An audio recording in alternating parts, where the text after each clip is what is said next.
Chug, chug, chug, chug, chug, chug, chug, chug, chug, Hello everyone and welcome back to the Wizard Staff. I'm your host Guy. And I'm Blake. And we are two drunk novices who like to talk about EDH. We drink and swear, so you've been warned. Please drink responsibly when talking about children's card games. Tonight, I know we say this a lot, but we got a lot. We are going over everything for Q2, so that includes March of the Machines, first look at Lord of the Rings, the Command Fest, what the fuck is a battle? I'm already struggling to remember all the things that we have. We have almost 30 pages of notes, folks. That's a lot. I know we're always stumbling, but get ready. It's gonna be a drunken ride. Even worse. I just said we have a lot, and I'm already forgetting. But now I'm looking at the notes, and here in the beginning, I list out everything that we have that we are going to talk about. So MagicCon Philly, Lord of the Rings First Look, March of the Machines, main set commander decks, March of the Machine Aftermath, the Command Fest, and then the Q2 RC announcement. There you go. I did it. I read the notes. I'm proud of you. Thank you. I also wrote most of the notes, so I should know what we're talking about. Oh, that's fine. But before we get into it, Blake, what are you drinking? Well, I stopped off and got a 4-pack of a hazy double IPA. It is 8.5%, so I am going to be good this episode. It is by, I hope I'm pronouncing this correctly, Ravenna Brewing Company. It's here in the Seattle area. And I was drawn to this one because, it's like your typical sticker label cans. But this one, I was reading the label and I'm like, oh, it actually says who the artist is by. And I was like, that doesn't usually happen. And then I was also reading, it had, instead of a plastic top connector for all 4 of the cans, it looked to be a cardboard, but it's a sturdy, firm cardboard, highly compressed and held its form as you hold and carry it. And so I'm like, recycling's kind of a messy situation, whether plastics can actually be recycled or not. It's kind of difficult to know as a buyer. And so I'm like, well, I'm going to look into this. I'm going to see if this hard cardboard thing on this product is recyclable. And I've only taken 1 can off. I don't have all 4 next to me, but I was like, oh, I'll give this a shot. Maybe I can recycle it. The cans all and right. the container. Very nice. Look at you, saving the planet. Trying and failing. How about you? I am drinking a Tiffany Rose, which is a soju that I recently tried when I went to Korean barbecue with a friend who's been on the podcast before, Alex. Mm-hmm. And so we each got a bottle, and we're like, oh, soju, that's what you typically drink at a Korean restaurant. But these had all these different flavors that we hadn't seen before. So I got a pineapple one at the restaurant, and I don't know if you've had much soju, but it's pretty bland by itself. Mm-hmm. But this pineapple one just tastes like pineapple juice. There's very little alcohol to it, and it just makes it so dangerous because it's hey, I taste really good. There's no alcohol. You're gonna feel the benefits, but you're just gonna drink me too fast. So I'm already halfway through my bottle. It's about 14%, but we'll pace it out for the rest. I'm doing it in the shot form, which is how you typically should drink soju. So yes, it's pretty good. I would recommend it. All right, we need to speed run the rest of these notes and catch up to you then. All right. So, what's the first thing that we're going over? MagicCon Philadelphia. Just a small note for this, but Game Nights Live Round 2 was filmed. I believe it's out for you to watch at this point. Yeah, it came out today. Yes. And I believe that this was the first time that the command zone has gotten to go east. Because that was a goal they had back in 2019. I remember them talking about that. And then COVID. So that got delayed quite a while. So they finally got to go to the East Coast. Which is pretty cool. So then next is where we get our Lord of the Rings first look. This is something they do where they show off like a tiny bit of a set, kind of tease what's coming. So we learned that there will be a full set, draft set and collector boosters. There will be 4 commander decks, all themed around Lord of the Rings. So this is very similar to what they did last year with the Warhammer 40k, and what they'll be doing later this year with the Doctor Who. And you know, those Warhammer 40k decks, controversy of Universes Beyond, I think we can all agree at this point in time, those were pretty well received, and like it's really grown on the community as a positive thing. They have said that it is the best-selling commander decks that they have ever made. They are on their 3rd print run of them, and it's just making them bank. Yeah. All right. Yep. So there's high hopes for this Lord of the Rings for WotC to make the money. Yeah. They did announce that within the Lord of the Rings set, they are doing... So, in the main set, it's all new cards, all themed around Lord of the Rings. In collector boosters, you have Universes Beyond reprints. So the closest thing that I could say that we've seen like this before is with the 40k Secret Lair decks, or some of the Arcane decks, or Arcane Secret Lairs that they've done, where they have, like, Seize the Day was like, I forget what it's called, but it had an alternate name. So, for example, we have the Party Tree. This is not a new card, because it is actually the Great Henge. And there is a number of these, I believe 20, that they are going to reprint as collector booster exclusives. And these are primarily, I think, geared towards Commander reprints. All the cards that are reprinted will be legal in the format they're legal in. Like, yeah. I think this is cool, though, because it's kind of an alternate way of being able to reprint stuff, giving players also the ability to have alternate art that maybe they didn't resonate before. And it kind of reminds me of just like making an altar without it being an altar, really. Yeah, I mean, that was kind of the talking points, like when these were first coming out, how it's like basically Wizards of the Coast, quote-unquote, official version of altars, you know, trying to tap into that market. Yeah. Or, yeah, proxies, too. But I think it's cool. I think, you know, the players who do like Lord of the Rings, this would be great for them. But then it'll also help bring down the prices of reprints that we already need. Like the Great Henge. It's just a good card. Yeah. Udinelli.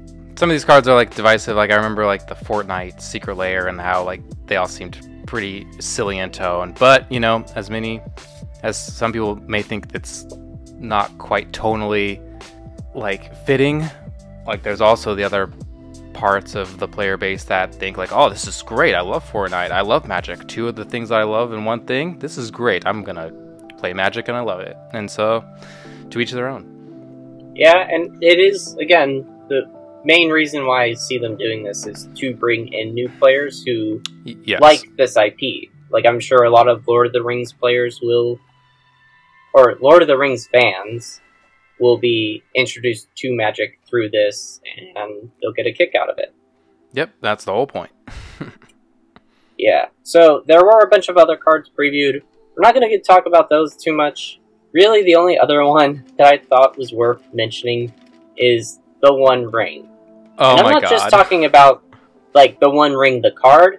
I literally mean the 1-of-1 serialized ring. Like, what the fuck? So, I am just imagining the problems that this is going to cause. Yeah, the one that's like all written in the language of Mordor, I think. I don't know what language it is, but yes, it is in a special language, a special foiling. It's a 1-of-1. It's going to cost so much fucking money. I mean, yeah, like, it was just like the talk of the week where it's like, this is probably the rarest magic card ever printed, just straight up. Even more than a Black Lotus, because this is truly 1-of-1. There's only one of this printing. Yep. And that's insane to think about. Yep. And we're not going to get into thoughts on serialized cards. That is a wormhole that I'm not going to get into right now. We're not big collectors in that sense. If that's something you vibe with, good for you. Nope, we're not getting into this. We're not getting into this. Yep. Okay. Let's move on. To some actually cool stuff. Alright. So, next big topic. We've all been waiting for it. March of the Machines. Bum bum bum. So, we've done an episode already on the story that took place up to March of the Machines, and then March of the Machines itself. So, as you know, it's a premiere set that takes place around an event. The whole thing was built around an event of the Phyrexians invading the multiverse. And so what better way for WotC to show the impact of this by introducing Battles, a new card type. And this was teased in All Will Be One with the new Atraxa, who said when it enters the battlefield, you can reveal top 10 cards, put one of each card type into your hand, and it said battle. And we were like, what's a battle? Well, let's read an example and then we'll go over it. So, the first thing you'll notice about this example, Invasion of Ravnica, is that the card is already sideways. So, it says, Invasion of Ravnica costs 5 mana.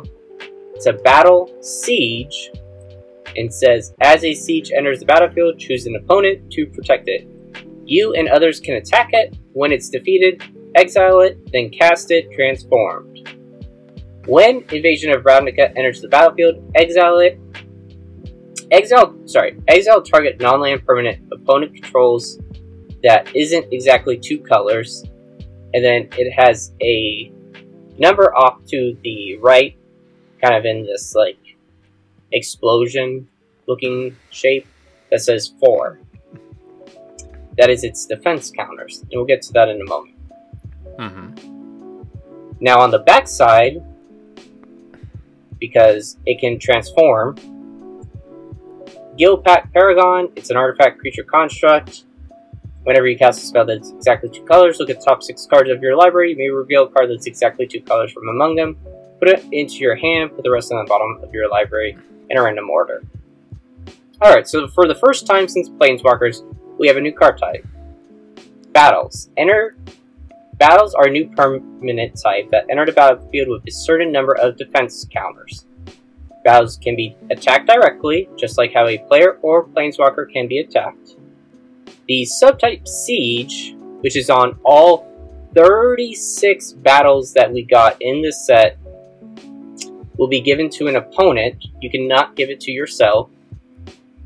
And so when the last defense counter is removed, either from being attacked or being damaged by something like, let's say, lightning bolt, the battle is transformed. Now, a few notes. All future battles may not be double-face cards, and they may not be siege. On the backside of all battles in this set, all card types are represented. There is a creature, enchantment, sorcery, instant, planeswalker. Actually, I guess there's no land. But there is a card type that kind of says it's a land. These are not meant to be evergreen yet, so we may only see a few sprinkled out throughout the rest of the year, or we may not even see them until next year or beyond. I just hope it doesn't end up being like some subtype that WotC just like abandons, like tribal. Yes, I think that is some concerns that people have, but already from the response that I've seen, people are pretty high on battles. Mm-hmm. A card that can target anything, such as Lightning Bolt, can hit a battle. If a battle is destroyed by, for example, something like Generous Gifts, then it does not transform.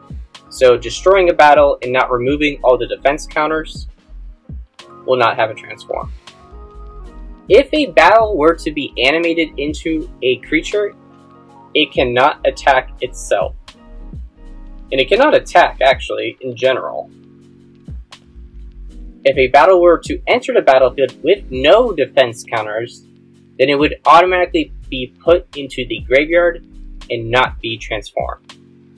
So you can't abuse it with things that like just prevent counters from being put on things? Correct. Okay. Yeah, I believe there was like an example of like you have Solemnity and like Michael Symphlatus, and you just put a battle into play. I believe the first part, like when it enters the battlefield, that'll trigger still.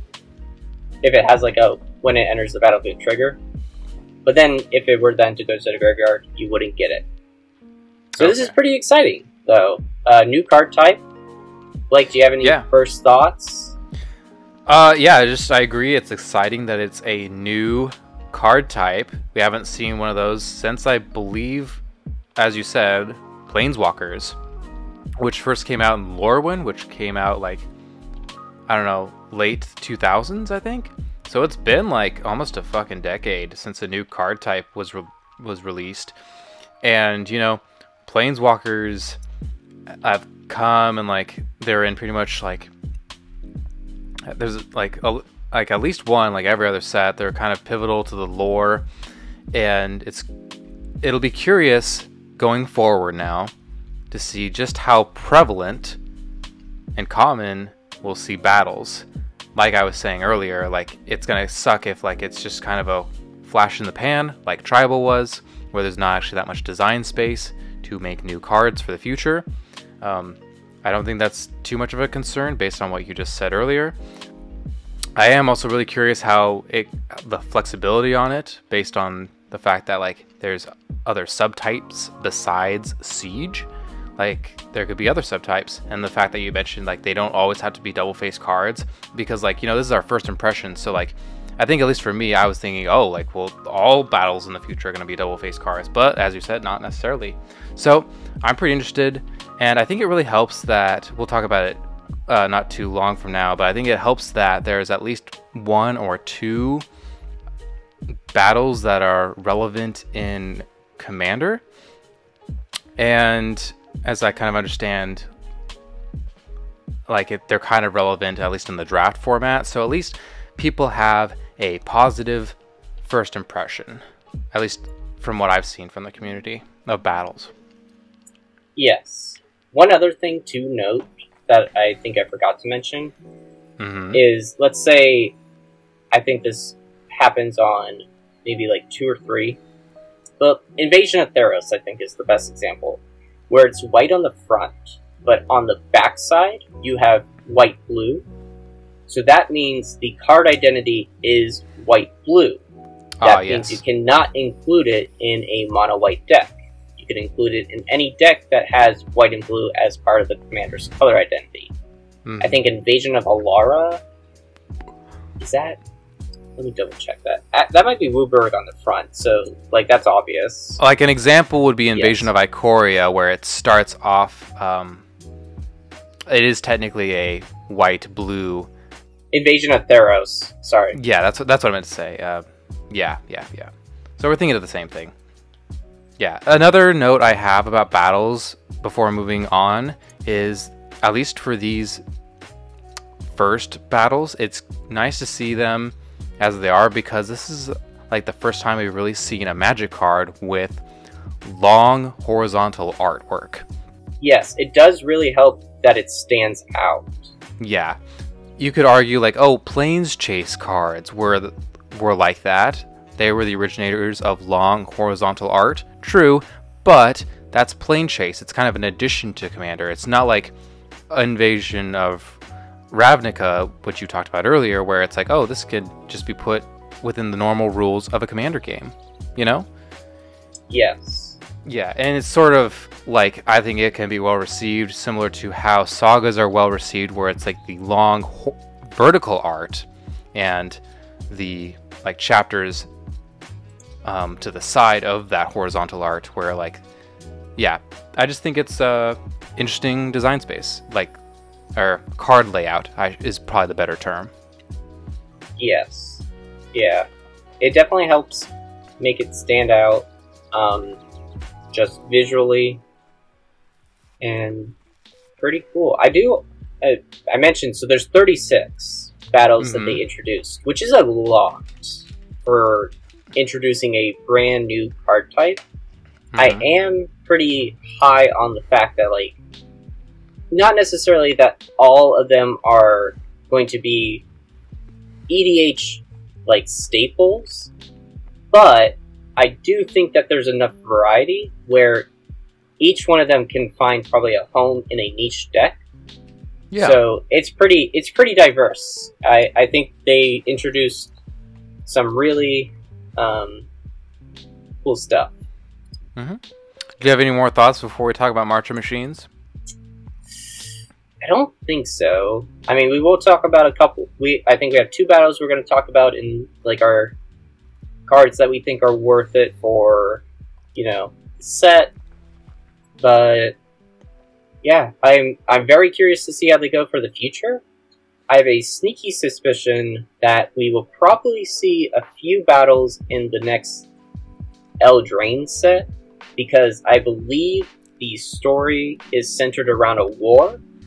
So that would be another good place to introduce battles. But yeah, I'm under the impression that they're testing the waters, so we might not see, like, a ton just yet. Yeah, I'm optimistic about it. Yeah. Alright, so, in addition, we have the Multiverse Legends sheet. What is that? So, in each pack of March of the Machines, you will receive a Multiverse Legend. This card has a unique treatment of showing off what plane the creature is on. This is very similar to what they did for Mystical Archive, the Brothers' War artifacts, Time Spiral. The theme of the Multiverse Legends sheet is that they are all legendary creatures that are alive, that could take place in the battle that is going on throughout the multiverse, and they have to be on one of the planes directly mentioned in the set. So, some of the highlights include Ragavan, Nimble Pilferer, and this one I think looks so sick. It's in the Kaladesh Masterpiece Inventions phrase. Yep. Yeah. So it's so pretty. It's pretty. It is very pretty. Oof. We got all 5 original Praetors, so their very first printing, done in, like, the Phyrexian ink that we just saw. We got Skithrix, Kenrith, ya boy, Baral, original Atraxa, though she's on New Capenna in that art, because I believe she is on New Capenna in the story, so I believe that's why they did it. Or maybe she's when an she angel. dies. She does die. Spoiler warning, Blake. Okay, halfway into the episode, twice. Spoiler warning. You think we're halfway into this episode at 25 minutes? You fool! Aurelia, and then all 10 companions from Ikoria got a reprint, and I think that's pretty cool because they had the errata for companion, and now that errata is on all these reprints, so now it explains what companion actually does. That is nice. Where, yeah, companion was a mess for most formats. Yep. All right. So that's pretty cool. Did you pick up any of the Multiverse Legends, Blake, or? I did not. Not to say that it's a bad product. I personally just, of these cards that I was interested in buying, I already had like original foils of, so I'm like, I'm good. Okay. I did pick up a Skithrix in the Halo foil treatment, which they did also introduce. It's kind of like a swirly foil. I've seen it. It's cool to see. But yeah, that was the only one where I was like, that's definitely worth something picking up. I'm just waiting for the day that WotC does some weird foiling thing like Ghost Rare, like Yu-Gi-Oh does. Just oh my god, that'd be so cool though! Completely off the walls bonkers. Or like Starlight Rares, because like those are now... Like, if you have a Starlight Rare card in Yu-Gi-Oh! Guaranteed to be at least $150. Like, guaranteed. It doesn't even have to be like a good card, I think. No. Don't give WotC any ideas. Do you think WotC listens to this podcast? If you do, Ghost Rares, Starlight Rares, get on it. Okay, we have a couple mechanics for the set. So, first big one, probably the most notable one, Convoke returns. So this is where you can tap a creature to either pay for 1 generic mana, or a mana of that creature's color. It appears on quite a few cards. I know it's very popular. Good stuff. Thumbs up? Yeah, a quick story. I was listening to Drive to Work the other night and listening to Mark Rosewater talk about how Convoke was added because it's a beloved mechanic, and how they wanted to also give Convoke to colors that didn't necessarily have it in the past, especially like Selesnya. So they went more with blue-red cards to have Convoke, especially for the draft format. And so you got like really interesting like blue cards with Convoke, and it's great. I'm glad it happened, but also it means like my friend Park, who has like a Gale Scion deck, now has the ability to like use his tokens to Convoke stuff and cheat out his instants and sorceries. And I'm just like, this is terrible. This is terrifying. God damn it, no. Yeah. Oh, it's a good problem to have. It's good. It's good. That is a good point, because Convoke was originally for the Selesnya guild in Ravnica, but I know they've brought back other mechanics like that. Like, I think Mentors returned when that was like a Boros mechanic originally. So I'm glad that they feel the need that they can like branch out like that. Yeah, like Invasion of Segovia. That's one. Yes. Yeah.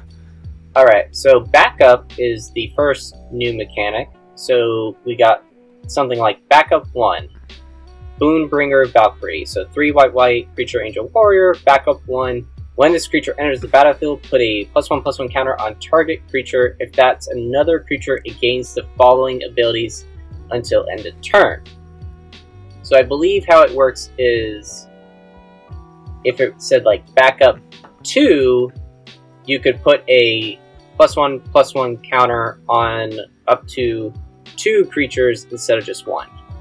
Mm-hmm. And then it would gain the abilities like Flying, First Strike, Lifelink. Mm-hmm. I think this is fine.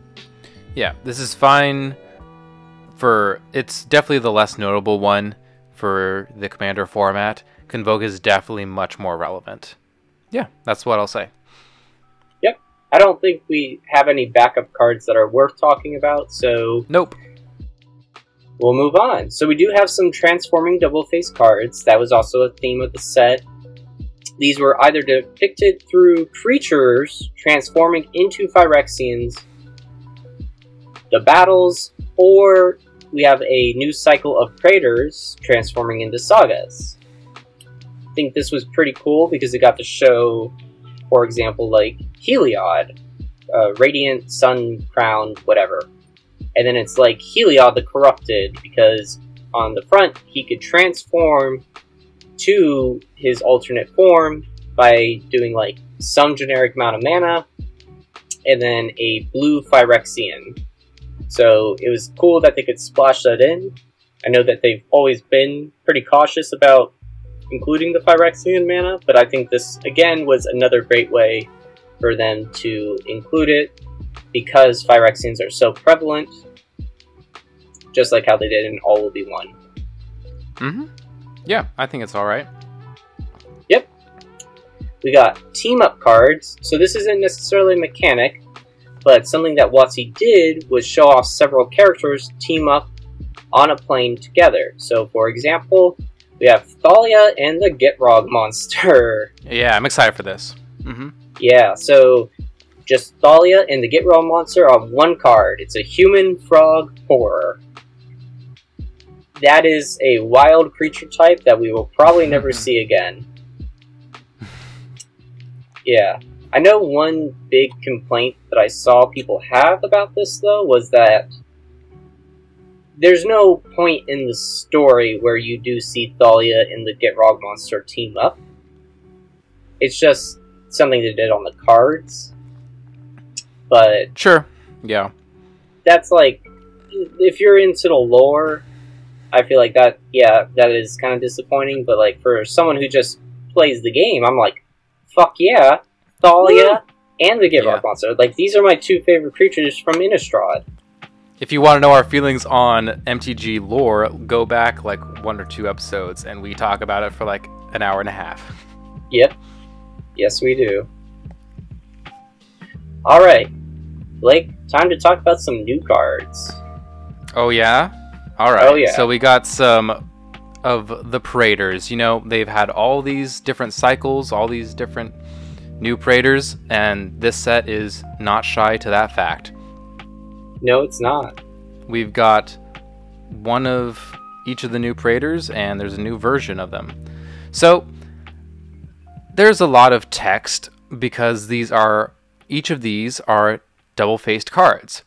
And I'm going to be honest, some of them are worth reading, all of the text, and some of them aren't. So, the ones I think are more relevant, I'll read the whole thing. Some that aren't fully relevant, I'll just briefly skim over. So, here we have Elish Norn.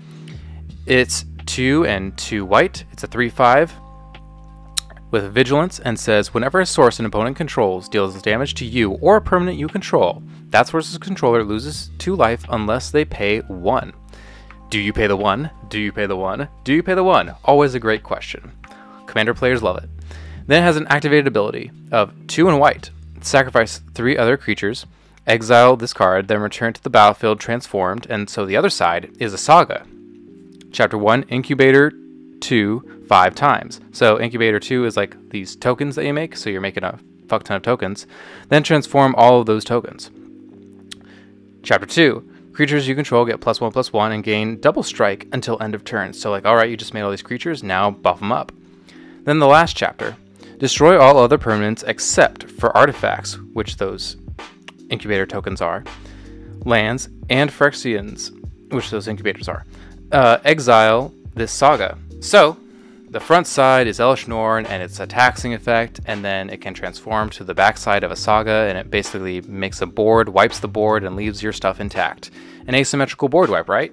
So, overall, I'd say it's okay. What about you, Guy?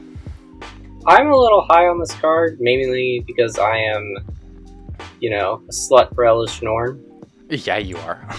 But 2 things I think to note that are pretty important. So the ability where it says sacrifice 3 other creatures, you can only activate that as a sorcery. So you do have to be careful about when you're activating that, because it's not like the transforming legendary creatures into planeswalkers that we've had, where I believe they could have done that at like instant speed for most of them, because that's like pseudo protection, and that's really strong. The other thing is that at the end of the sagas, for all of them, it says like exile the saga, but you return it back to the battlefield on the front side, so you're not even like losing, you know, Elish Norn. Oh, that is also... Thank you for bringing that up. Yes. If it goes from like the Praetor, if it goes from the Praetor to the Saga, then it just goes back to the Praetor. And this is important because, again, in the latest Drive to Work episode I was listening to, Mark Rosewater explained that in playtesting, people got really sad with the original design where like you got this Praetor and then it flipped and then you just lose it forever. It's like, what? Like, I spent all that work to get it. And so now we have it where like it just flips back into the Praetor after being done on the other side. And it does it for all of these Praetors in the cycle. Yep. I think the other interesting thing to note, because there's only really one other one worth talking about, but so we have 3 versions of each of these Praetors. The first version of the Praetor and the second version of the Praetor were very stacks heavy, where it was like a buff to you and then a downside for your opponent, and they were often opposite of each other. Like the original Elish Norn was like, give all your creatures +2/+2, all your opponent's creatures -2/-2. It's a pretty good effect. For all of these, we just kind of get some kind of like static ability and then the ability to transform into the Saga. So it does kind of break the mold, and I think because if you did that a third time, it would kind of feel too repetitive. So I do like how they, introduced this new way of depicting the Praetors. I agree. Can I move on to the next one? Go for it. Because we got 5 of these things. So we got Jin-Gitaxias. It is 3 blue for a 5/5 that has Ward 2, so a little bit of protection. And then probably the most relevant line of text, which says whenever you cast a non-creature spell with mana value 3 or greater, draw a card. So I'd argue like that's pretty good. Like it's not too difficult to like spell sling like spells that are mana value 3 or greater. Like a little bit, but not that difficult. And then it has the same line of text essentially where it's like 3 and a blue to exile it, and then transform it, activate only as a sorcery, and only if you have 7 or more cards in hand. So that's the difficult part, is like you want to have a lot of cards in hand. But like you're in blue, if you're playing this, so like you can probably draw cards, you can probably meet that condition, and then it flips into a Saga. So chapter 1 says, draw cards equal to the number of cards in your hand. You have no maximum hand size for as long as you control the Great Synthesis, which is the backside. So keep in mind, like when this sacrifices, you will lose the no max hand size. Chapter 2, return all non-Phyrexian creatures to their owner's hands. So it's a board wipe, pretty much. And then chapter 3, the last one, you may cast any number of spells from your hand without paying their mana cost. Exile the Great Synthesis, then return it to the battlefield as the Praetor. So you basically get an Omniscience effect, which is really powerful. Again, I'm sort of on the middle with this card. On the front side, where it's the Praetor, I like that it's a strong draw engine, where like as long as you're casting high enough mana value spells, you're drawing cards, and it has a little bit of protection. And then the backside, again, is medium. Like, it's really that last chapter that you want to get to where you just, like, dump your hand, in theory, where, like, you had to flip it because you had a full grip. Well, now you can just drop that full grip and probably win.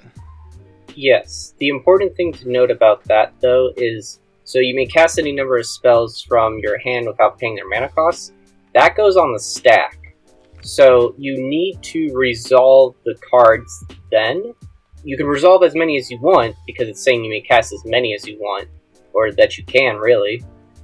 But then once it's done and transformed back to Jin-Gitaxias, you don't get that for the rest of the turn. You have to do Correct. Yep. Basically on the beginning of your upkeep. Or not upkeep, main phase. Which I'm fine with. I think that's good to have that level of restriction. Oh, yes. Yeah. I think Jin-Gitaxias is also, like, fairly good. I think it's a little better than the last one we saw. Okay. Let's move on to Sheoldred, who is 3 black, menace. When it enters the battlefield, each opponent sacrifices a non-token creature or planeswalker. So it's like an edict effect. And then it's 4 and a black, exile it, transformed. Activate only as a sorcery and only if an opponent has 8 or more cards in their graveyard. Which isn't too hard because I feel like getting people to have large graveyards in black is a thing it does.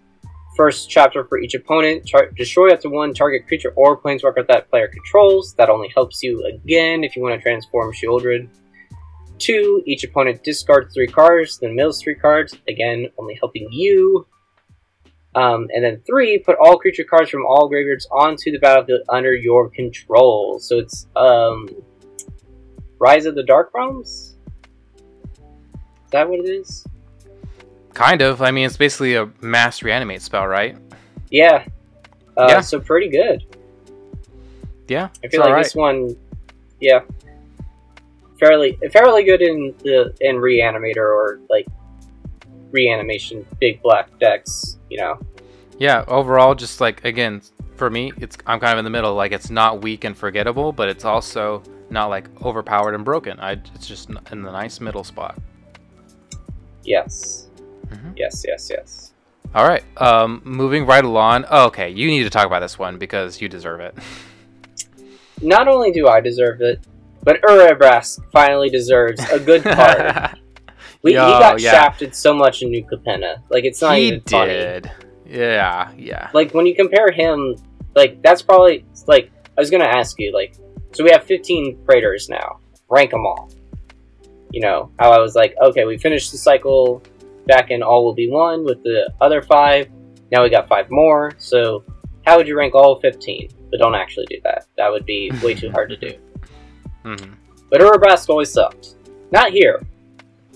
So Urabrask, 2 red. Very affordable. First strike. Whenever you cast an instant or sorcery spell, Urabrask deals 1 damage to target opponent. Add red. Alright. And then for 1 red, exile Urabrask and return it to the battlefield transformed. Activate only as a sorcery and only if you cast 3 or more instant and or sorcery spells this turn. Which isn't going to be too hard because you're almost like rebating yourself as you cast the spells. And then you get a red to then pay for the cost because you're casting those instants and sorceries. So then the Great Work enters the battlefield. It deals, first chapter, deals 3 damage to target opponent and each creature they control, so like a pseudo board wipe. Chapter 2, create 3 treasure tokens. Chapter 3, until end of turn, you may cast instant and sorcery spells from any graveyard. A spell cast this way will be put into a graveyard, exile instead. Exile the Great Work, then return it to the battlefield. So I think what's most important to note here is Chapter 3 does say until end of turn. So when Urabrask re-enters the battlefield, and you're casting instants and sorceries out of players' graveyards, you're getting that red mana from his front side as well. Which is just, like, fucking awesome. Like, good job, WotC. You made a good Urabrask. Finally. Yeah, it only took how many years? I don't know. And also, spoiler warning again. Now I just gotta do it all the time. But all these like Praetors are pretty much dead, and they're probably not gonna get a new cycle. Right. That's kind of why we're going over each one a little bit, is because it's like, this is a goodbye. Rip in peace. Yep.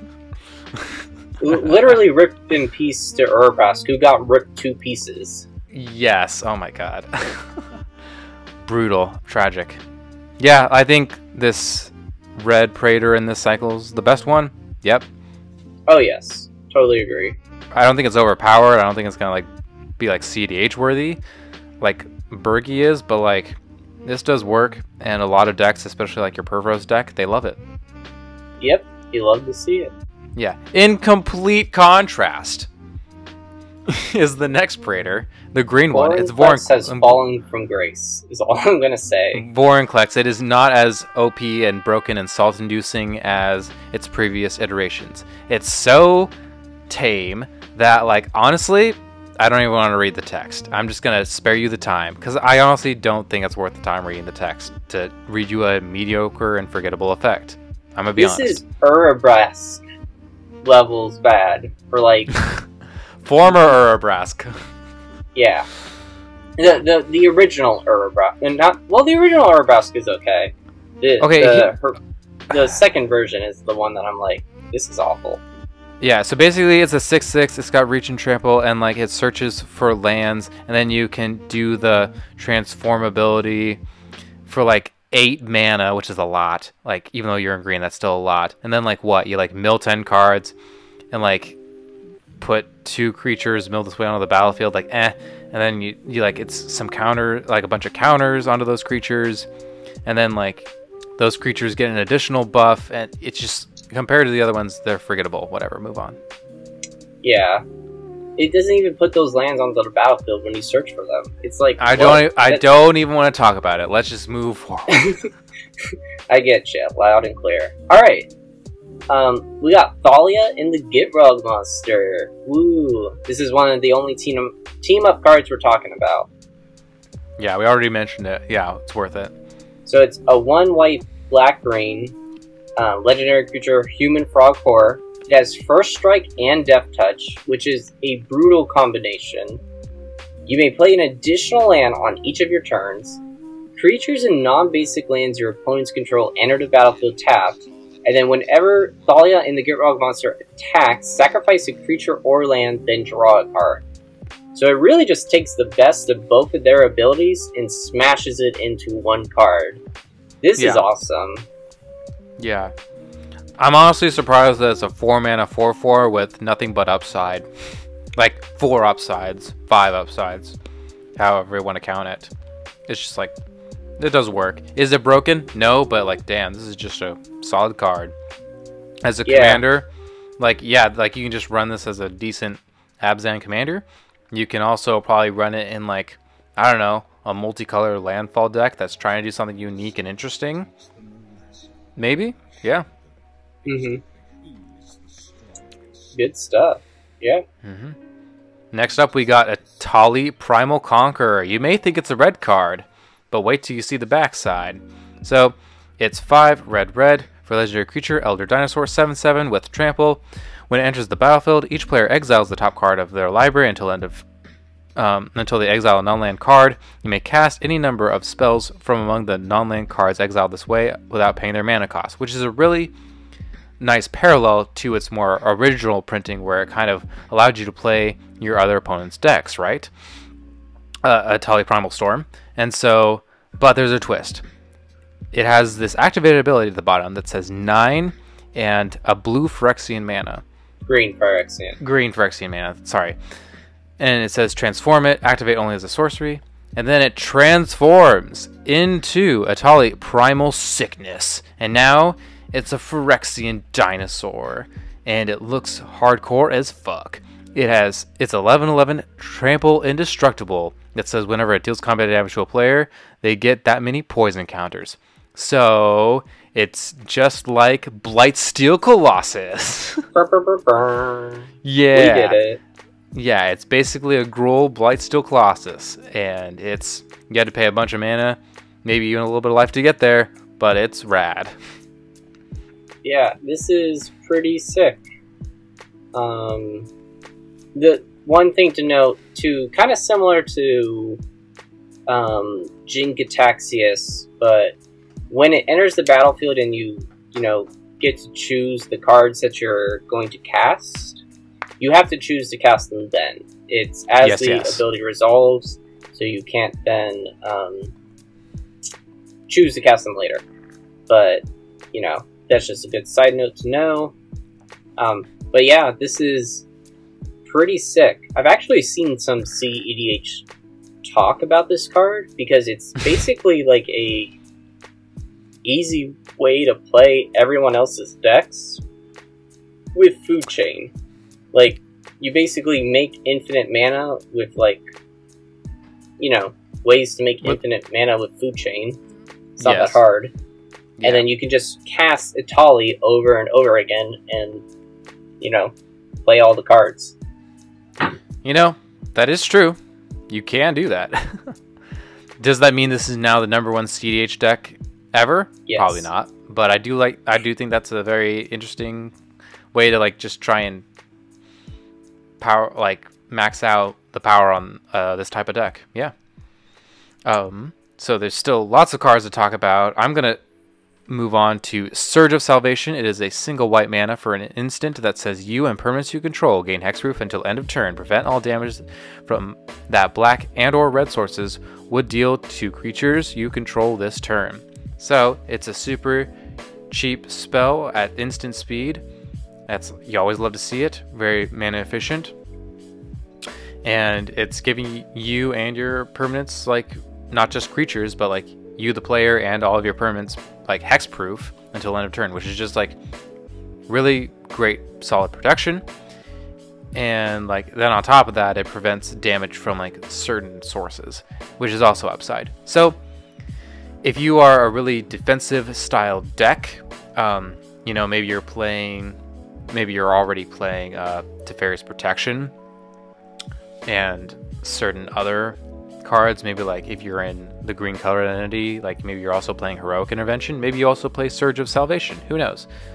I just think it's very mana efficient, and especially if your deck is weak to a lot of black or red cards for some additional reason, like maybe this is where you play it.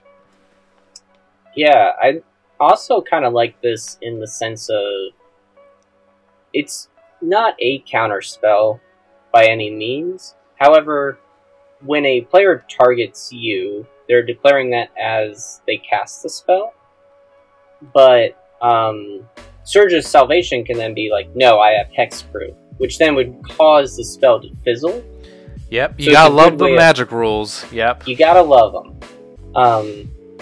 So I still don't really know them. I just kind of have been playing this card game, and no one's really like kicked me out the door for not knowing how to play. Yeah, I've just kind of been figuring it out as I go along. Yeah, I think it's a pretty solid card. Like, you know, we've always said for, I don't know, 4 years that White's needed the help, and it definitely has shown that White has been getting the help that it needs. This Slowly is a but solid surely. card. Yeah. Yep. Alright, what else do we have? Alright, this is Fairy Mastermind. And this is 1 in a blue, creature fairy rogue. It has flash, flying, and whenever an opponent draws their second card each turn, you draw a card. And 3 in a blue, each player draws a card. And then it's a 2/1. And then it's so it does mention, kind of similar to what they did with, I believe there was a card from Strixhaven, and maybe there was another one recently. But this has like the World Champion 27, Yuta Yes. Takahashi, World Champion. There's been a recent Drive to Work episode about this where it's just like, oh, like you won the Pro Tour, you get to like make a card. And so this is the card for the latest winner. Yeah, and I'd definitely say it's a pretty pushed card. Because it has flash, so you can respond, you get to draw a card, you can also force each player to draw a card, which can also be an infinite mana outlet to just have people draw their whole decks. Yeah, I think, do we both agree the best part about this card is like the third line of text, the whenever an opponent draws their second card each turn, you draw a card? Yes, most certainly. Yeah. It's just a good card value engine, because like this is Commander, like especially as the years have progressed, like it's not that unreasonable to expect most of your opponents to play like 2 cards a turn, at least on their own turns, especially as you get closer to like higher power levels where like people are casting a lot more instants typically. Like it's not that unreasonable to have like multiple players casting 2 turns each turn, even if it's not their turn. So it's like, especially in like it's sort of similar to like Crom, where it's like you're just drawing off of other opponents like casting 2 spells a turn, and it's just like an insane card draw engine. Yeah. Pretty good. Last ability, if you have at least 4 mana, just says fuck you, Thoracle. Yep. The next card is Hoarding Broodlord. It is 5 black for a 7/6 dragon with Convoke and Flying. And it says, whenever it enters the battlefield, search your library for a card, exile it face down, then shuffle. For as long as that card remains exiled, you may play it. Spells you cast from exile have Convoke. So this is a fairly unique card, and the most I've heard about it, funny enough, is actually from the CDH community, where they're experimenting with cards like casting Hoarding Broodlord, getting Saw in half, making 2 more hooting Broodlords, getting 2 more triggers, getting things like Burnt Offering and something else, basically creating a combo line that wins them the game. I think the other card besides Burnt Offering is Peer into the Abyss. So like you basically just draw your whole library and just like can probably half your library and just win from there. And so it's sort of like this it's this nice tension where like in CDH there's always been this tension between like, do you play Ad Nauseam or do you play Peer into the Abyss, or are you crazy and try to run both? And I think Hoarding Broodlord sort of incentivizes in CDH to like now also play lean more into Peer into the Abyss strategies, which I find like probably a more interesting design space, considering the fact that CDH has been dominated by Ad Nauseam as like a main win con since almost inception and existence, I'd argue. Yeah. Does that make sense? It does, and it's just like kind of crazy because you look at this card and it's like, oh, big dumb dragon. Yeah. How is this any good? But then you're like, oh no, wait, this is actually stupid good. And I don't know exactly how relevant it is, but it is good to note that too, that like Hoarding Broodlord, it comes into the battlefield, it finds you your card, it can then help pay for the card that you're about to cast from exile, because the cards have Convoke, and Convoke does not care whether or not you just cast the card. It's not like haste or anything. So you could then just tap this, it's like, hey, free mana, to then, go off. Yeah. Pretty good. Okay. I'm excited about this one, which is Invasion of Kaldheim. It's the first battle that we're talking about that is worth it, and I certainly think it's worth it. I've already gotten to play it once. Alright, so it's 3 in a red, Battle Siege. So it enters the battlefield. You choose an opponent to protect it. You know the drill. So when it enters the battlefield, exile all cards from your hand, then draw that many cards. Until the end of your next turn, you may play cards exiled this way. And it's 4 defense counters. So already this is like stupid good because it's like a pseudo wheel. Obviously you want to prioritize the cards that are in exile, but you get to play them until your next turn. And then, if you're able to attack into this, get the backside, you got Pyre of the World Tree. It's an enchantment, discard a land, Pyre of the World Tree deals 2 damage to any target. Does not matter. Whenever you discard a land card, exile the top card of your library. You may play that card this turn. So you could discard a land card, get a land, play that land, continue to discard cards. It's pretty good. Yeah. I'm pretty high on this card. I think that this card is probably one of the better battles. I feel like you kind of did a pretty good assessment of it, in terms of like the pseudo card advantage and its outlet as like a damage dealer. Like I'm excited for you. Are you playing this in... Did you say you're playing this in Perforos? Yes, no? Yes, I am definitely playing this in Perforos. But it's not a creature. Well... Still good? It's still good because, one, I took out Ignite the Future, because that's basically what this is. It's just like a revamped Ignite the Future. And then, if you're able to transform it, that's also pretty good, just in the fact that it still will not draw you cards, but it'll get you more card advantage. And it does not matter for devotion, which is something that I'm always very cautious about, or try to be. Because it is still a red card, but it does not have any mana value on the backside, so it's not going to count towards getting Perforos to be a creature. So, I like it. That's a good point. Yeah. But that's super specific to me. But anyway, we got one more card from Archer of the Machines. Blake, do us the honor.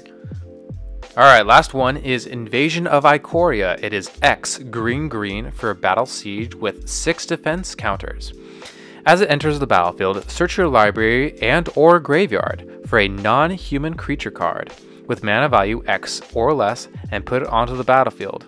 If you search your library this way, shuffle. So the front side enters and you, like, however much mana you went into it, get that, like, quote unquote big of a creature. And like, humans is a large, like, one of the largest, like, tribes if, like, you actually do the math, but, like, still that pretty much gets you any creature. So it's a green tutor on the front, really, really good. And it's also of your graveyard, so it can also recur something, also really, really good, similar to Finale of Devastation, and we all know how expensive Finale of Devastation is. Haha. Next up, on the back side, it transforms into a dinosaur. A big one. It's an 8/8 with reach that says for each non-human creature you control, you may have that creature assign its combat damage as though it weren't blocked. So the backside, it turns into a big beater, and like that's like alright, but it's really the front side we care about. The fact that it's just such a versatile tutor effect. Also in green. There's a lot of green tutors, and you may think like, oh, like they can't make another good one. Ha! Psych! Invasion of Ikoria. Yeah, they did it. They just gave green more tools. Just another one. all the players who are like green is too strong of a color in Commander are just like fuming at the mouth, like, ah! Curses! They did it again. They did it again. Fuck. All right, don't have an aneurysm though, because there's lots more to talk about. Oh yes, oh yes. All right, so just like with all other Premier sets, we got some Commander decks to go along with March of the Machine. This time they spiced it up a little bit. It included some Plane Chase cards. So we'll get to that in a sec, but the 5 different decks that were released was a white-black Phyrexian Matters, white, blue-black Knights Tribal, red, green, white, +1/+1 counters, and then a blue, red, white Convoke theme, and a green, blue, red Artifact Tokens theme. So 5 decks. Typically with one Premier set throughout the year, they do 5 decks instead of the normal 2. I think this is because they've kind of phased out the Commander year products, and we just get a bunch now throughout the year. So, we got Commander decks with their typical 100 cards, and then each also include 10 Plane Chase cards. 5 new, 5 green, 5 reprints. How does Plane Chase work? We've never talked about it, but if you want to see a good demonstration of how it works, Game Nights did an episode where they had the Plane Chase incorporated into the game because it was part of the Commander decks. But just a quick rundown. So you have a Plane Chase deck that starts in the middle, and so when the game begins, the top card is flipped. You can either come into a plane or a phenomenon.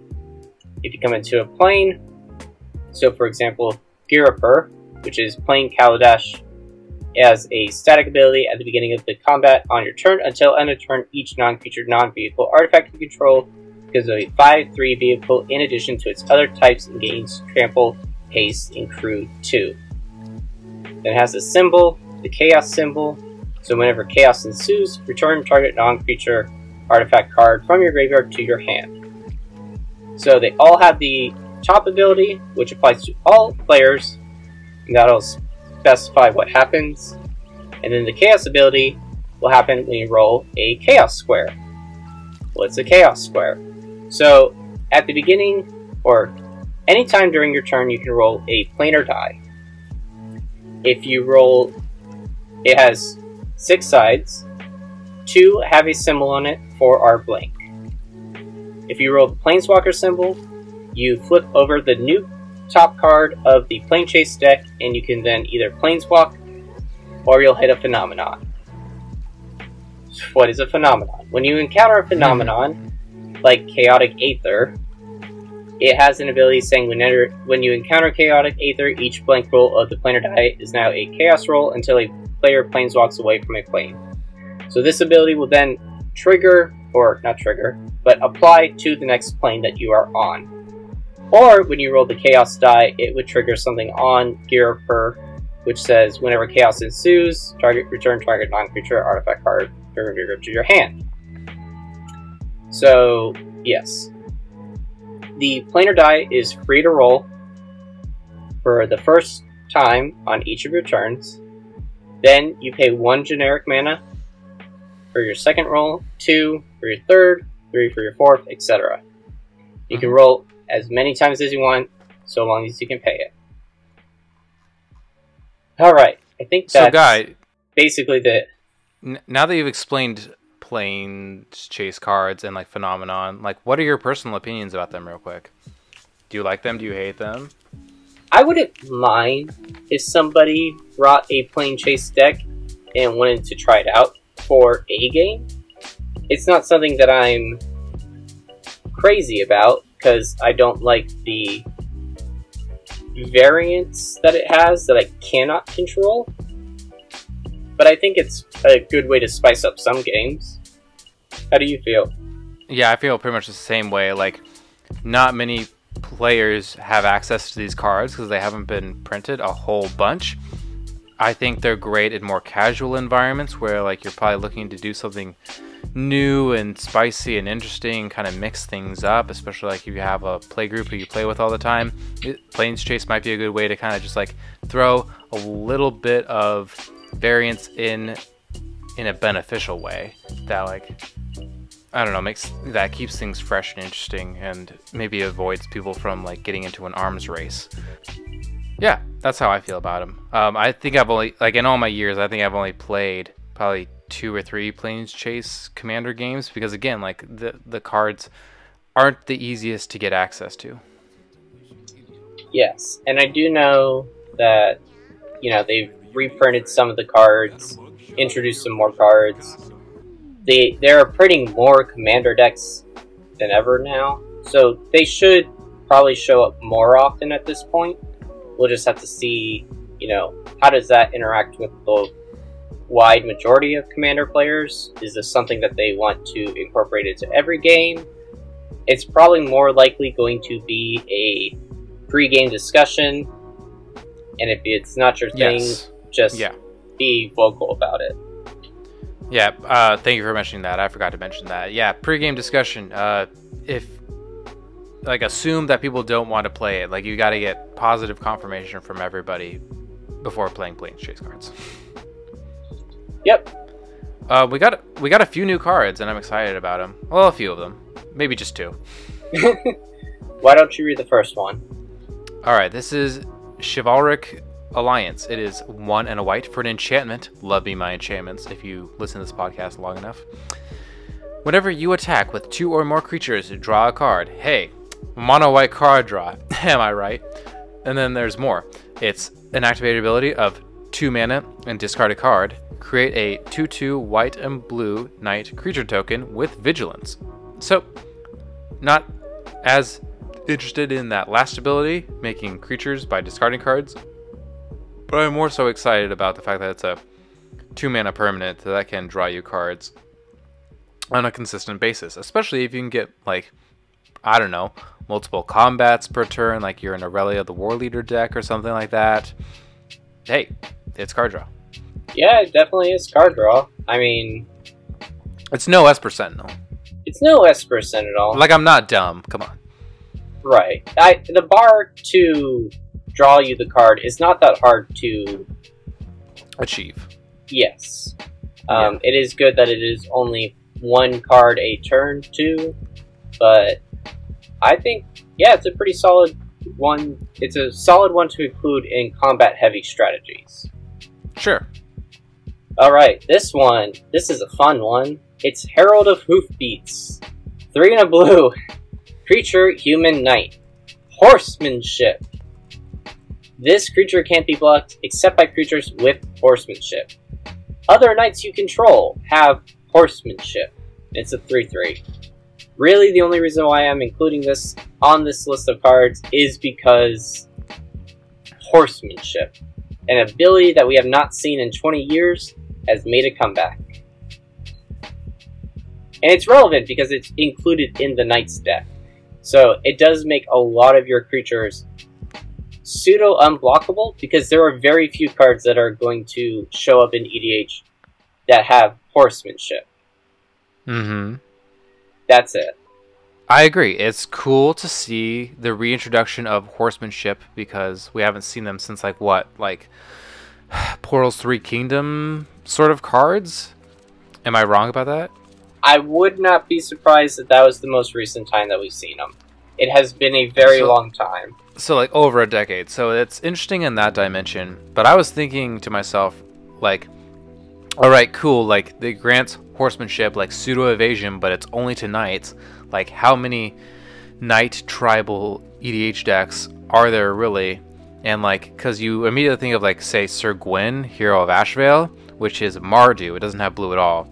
But, like, there is a newer sort of knight tribal card, which is Sidar Jabari of Zalfir, which is Esper colors.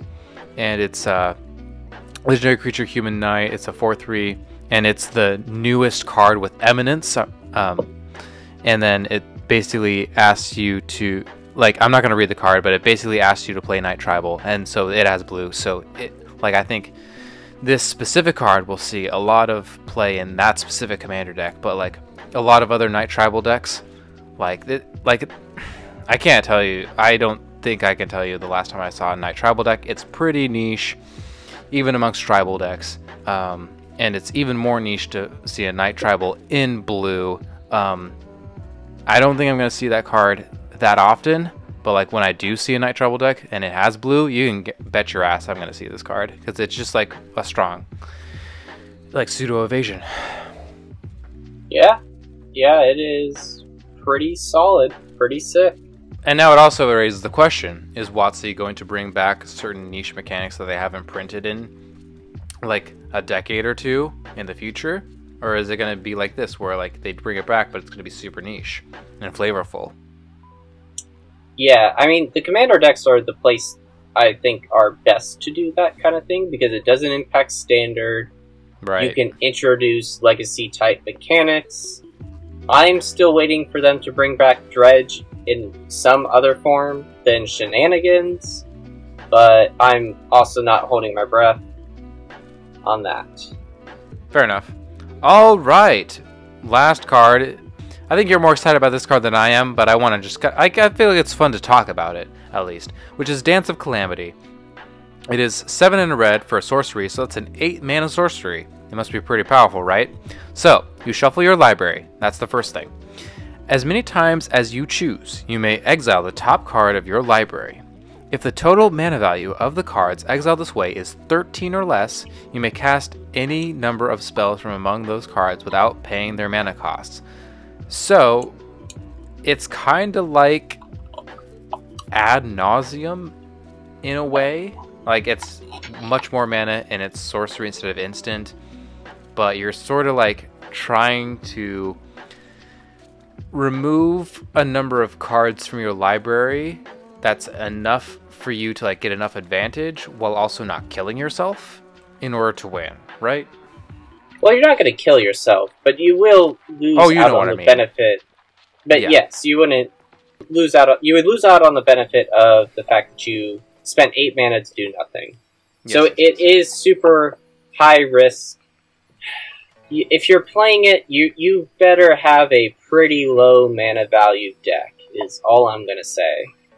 You flip it, you're like, okay, do I want to keep going? I do. Most of the times, I don't think you're going to have a 13 mana spell right off the bat. So it's just like, at what point should you feel confident that you stop? And I feel like the answer is, if you flip and let's say you're at like 7, and you flip and you go over 8, stop.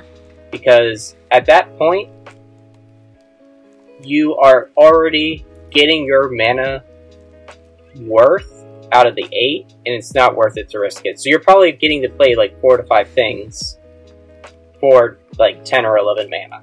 That's my take. So, like, in a vacuum, in theory, like, you want to get 8 mana value because you spent 8 mana on this card, and so, like, you want to be at least mana neutral, correct? Yes, I think that's most of the time what you want to do. And again, you just have to know your deck well enough. Like, I was considering playing this card, and I, like, started to flip, and I was like, it's on my maybe list.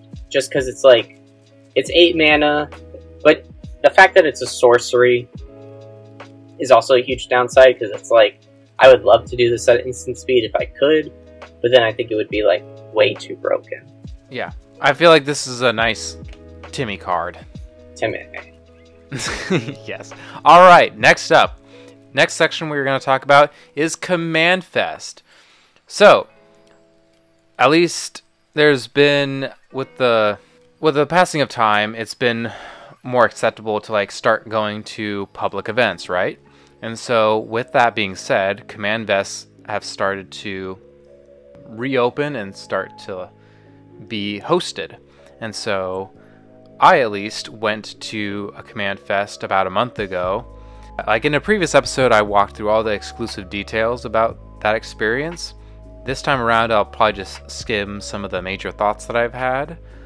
I'd say like overall, it was a good time to go. I'm glad I went. I went with my friend Park, who I've mentioned numerous times on this podcast. We got to have him back at some point. I bought a number of cards from the card vendors. I was able to talk to a number of artists. I really enjoy talking to them and asking them like, hey, what's your experience like working for Wizards of the Coast? What other stuff do you work on? And just kind of talking with them, and they often sign a lot of my cards or playmats or whatever. I buy a few of their like things that are on their table. That's probably one of my favorite parts.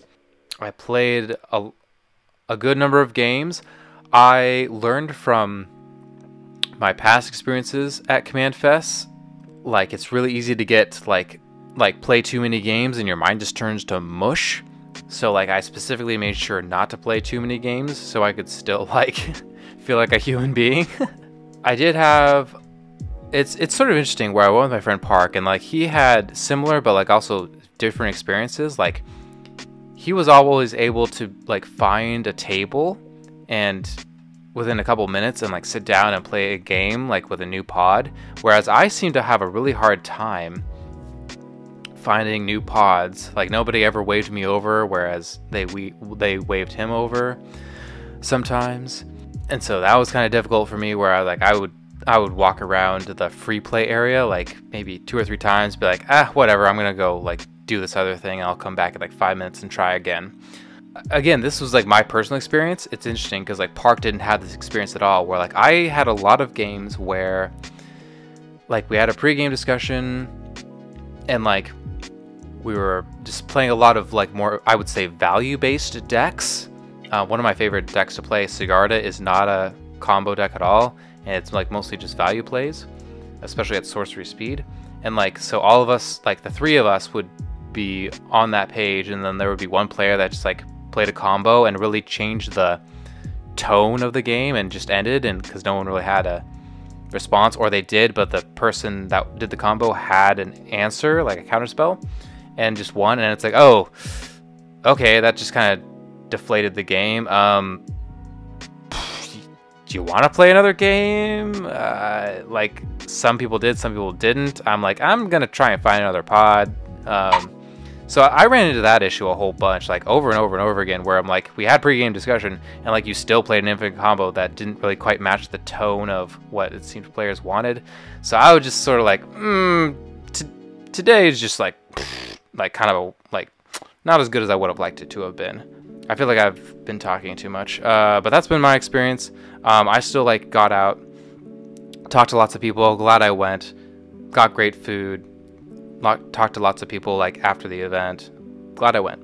Yeah, and part of the reason why we bring this up too is because so Blake's been to a couple. He's had that opportunity. I feel like, you know, you're in the Seattle area, which is close to where WotC is, but they announced quite a few more that they're going to be doing over the next month and a half or so. Yeah. One of the ones that I'm very interested in going to is one in Anaheim, which is on June 16th through the 18th.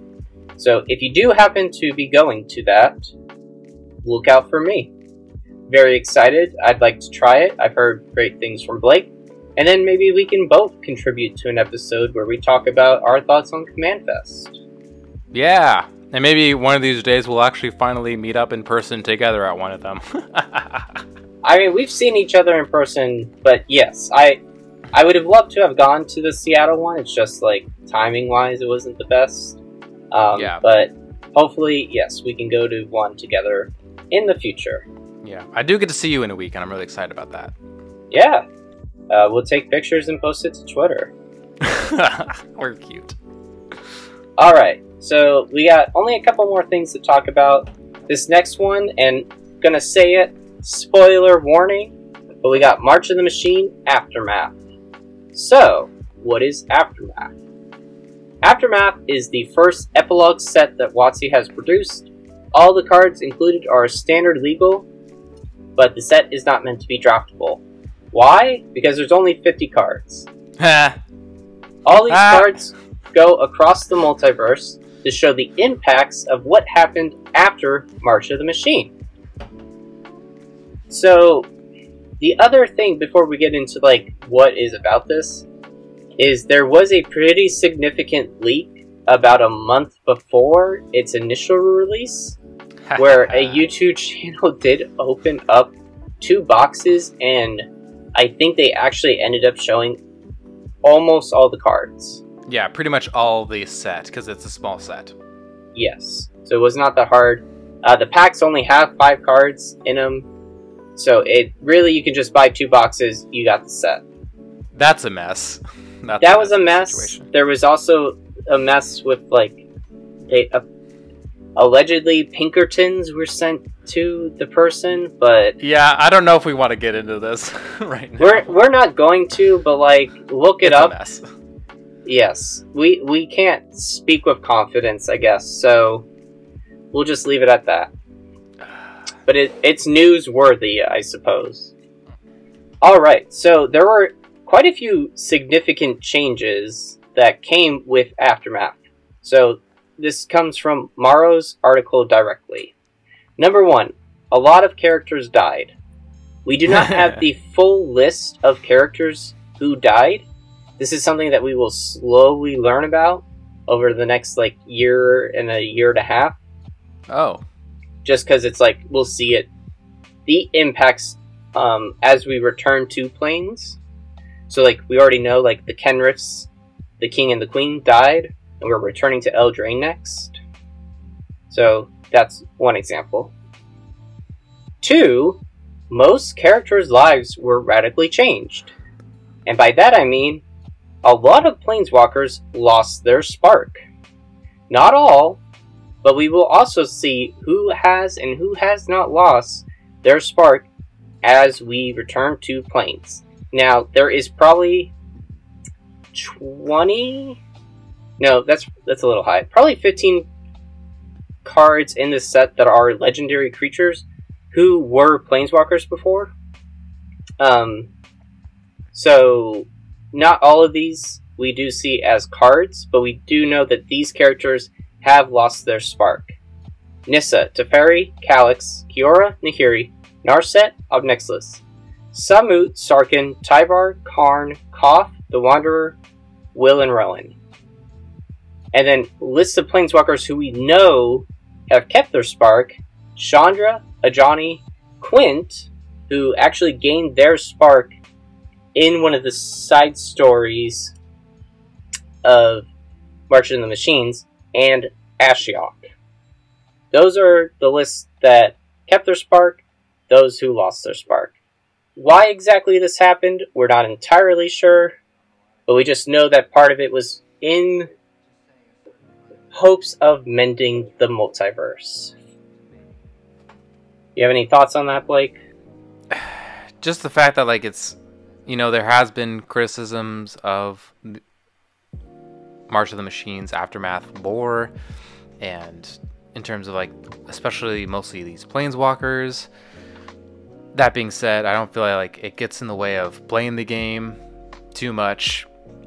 I am excited to see, like, what other characters have been desparked, because now this is sort of a new concept in the lore, like desparked, and now like these omen paths, which totally opens up a, like, in my mind, a whole nother way to like talk about lore, where it's like, hey, you're not a planeswalker, but you can still travel between planes in theory. So I'm interested to see what the future will bring.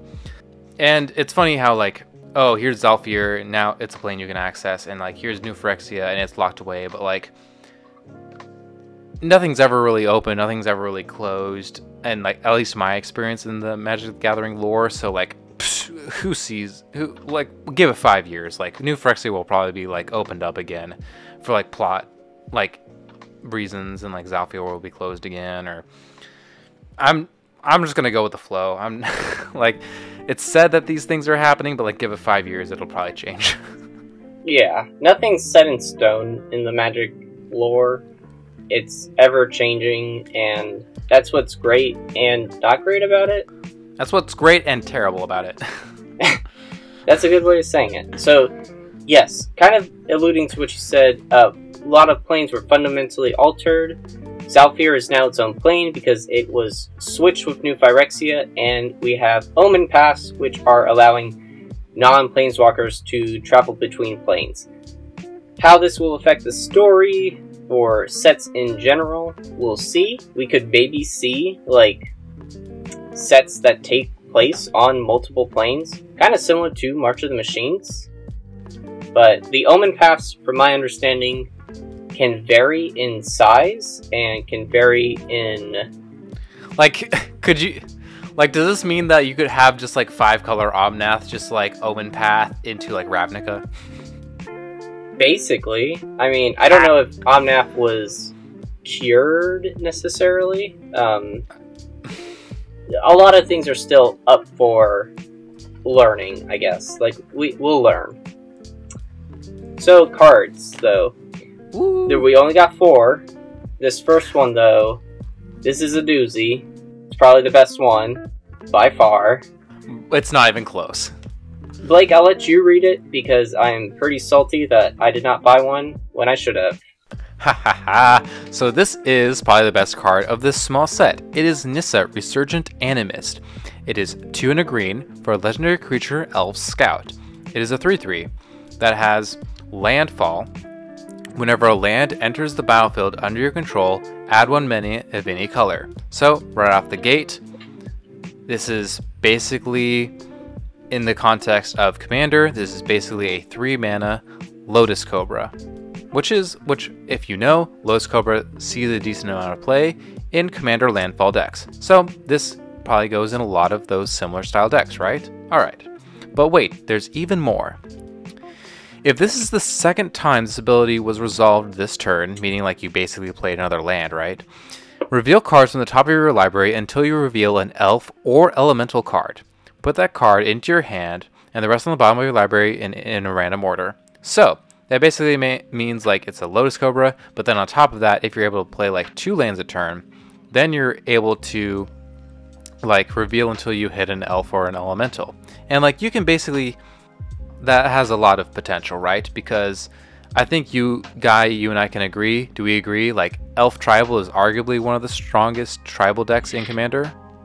Yeah? Elf and Elemental? I would say both. Just, like, they're both very relevant card types. Sure, yeah, like, I definitely argue Elf mostly. So, like, especially if, like, this is, like, your Commander, like, you can... Like, this could be your Commander, right? So you could play like an elf tribal deck, and like every time you play like multiple lands, you like search, like reveal until you get an elf, so like that's just card advantage. Or maybe you play like elves and elementals, and like again that's just card advantage. You could also play this in the 99 as like a Lotus Cobra effect in like landfall decks, which I think is mostly when you're going to see this in Commander.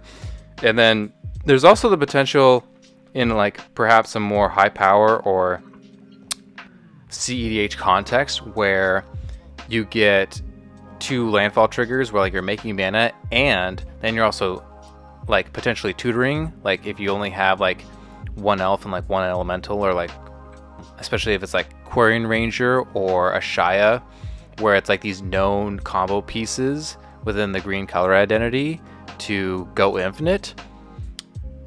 That like that's sort of like, oh, like if you make 2 land drops, you're able to pretty much get your combo pieces and win.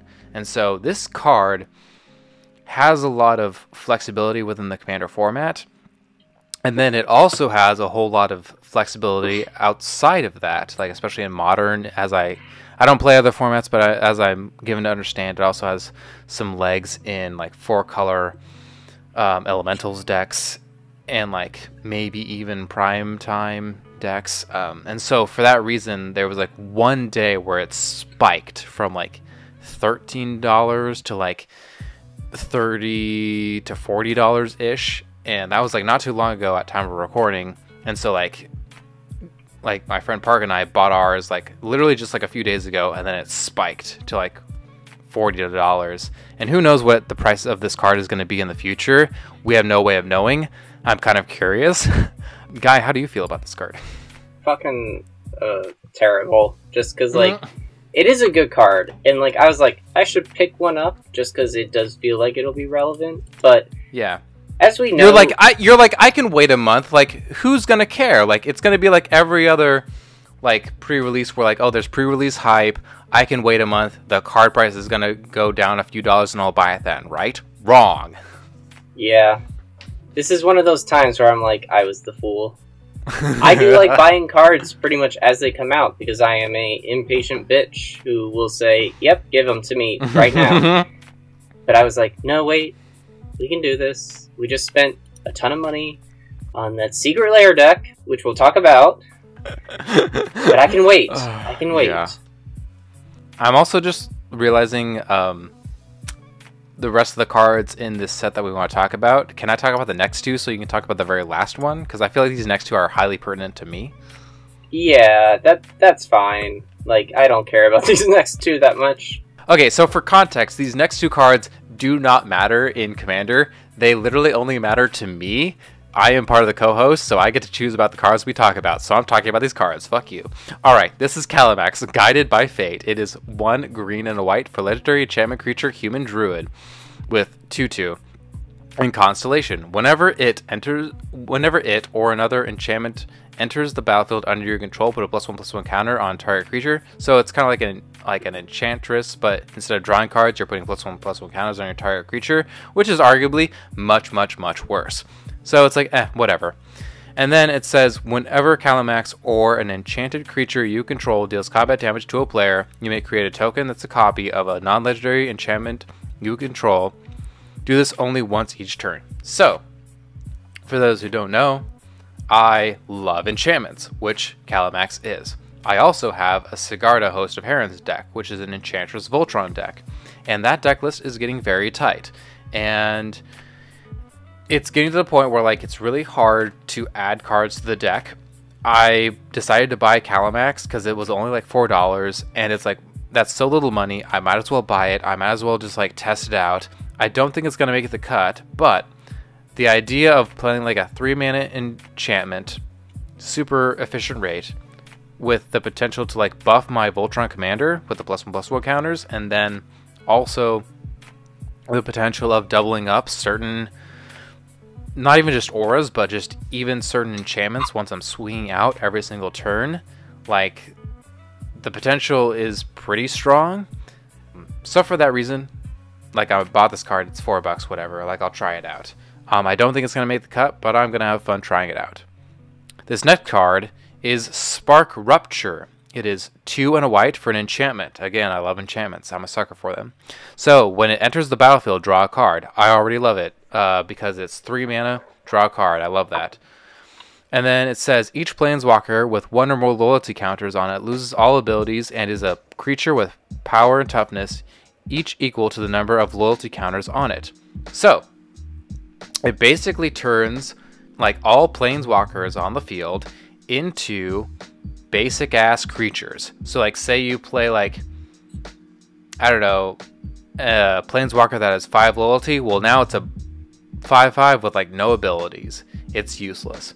And that includes both the activated loyalty abilities and like any static abilities, especially the more recent like planeswalkers that tend to have static abilities. Like, now it's just like, fuck you. Like, Oko Thief of Crowns, fuck you. Also, Narset Potter of Veils, fuck you. Like, you're just like a useless ass creature. This is what's called a silver bullet card, where like Planeswalkers aren't really played much in Commander.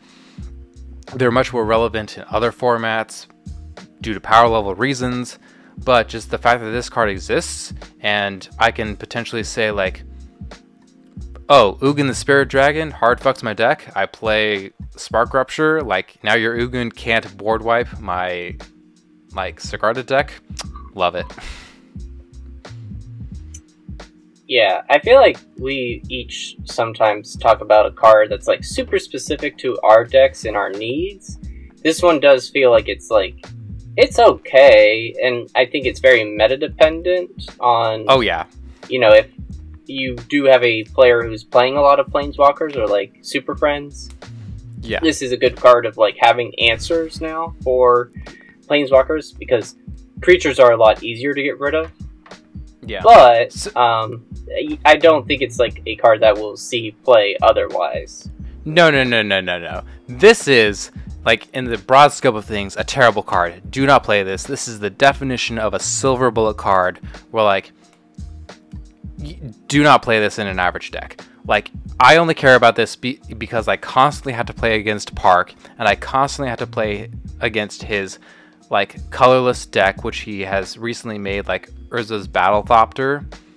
You know, that colorless commander that like gives all of your stuff flash. Oh, I've played against the deck too. Yeah, so it's super strong, and like you know, my Sigarda deck is pretty tuned at this point, and like he always is like, well, fuck you, I tutor out Ugin the Spirit Dragon, I wipe your entire board, Blake, of all your enchantments, fuck you, and now I win. And I'm like, ha ha ha, now I play Spark Rupture, you can't Ugin me, I still have my board, go fuck yourself. And it's just like highly niche and stupid and dumb, and I love it.